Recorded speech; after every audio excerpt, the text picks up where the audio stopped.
ಎಲ್ರಿಗೂ ನಮಸ್ಕಾರ. ಜಾಜು ಕಿಚನ್ಗೆ ಸ್ವಾಗತ. ಇವತ್ತು ನಾವು ಕಡಲೆಪುರಿ ಒಗ್ಗರಣೆ ಮಾಡೋ ವಿಧಾನ ತೋರಿಸ್ತೇನೆ.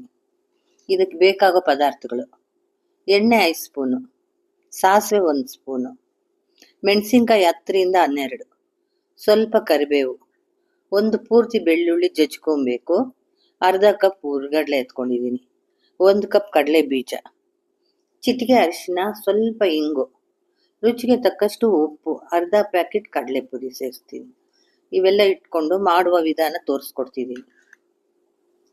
ಮೊದಲಿಗೆ ಗ್ಯಾಸ್ ಮೇಲೆ ಬಾಣಲಿ ಇಡಿ, ಎಣ್ಣೆ ಹಾಕಿ, ಎಣ್ಣೆ ಕಾದ ನಂತರ ಸಾಸಿವೆ ಹಾಕಿ, ಚಿಟ್ಲಿದ ನಂತರ ಸ್ವಲ್ಪ ಜಜ್ಜಿದ ಬೆಳ್ಳುಳ್ಳಿ ಹಾಕಿ ಹುರಿಬೇಕು.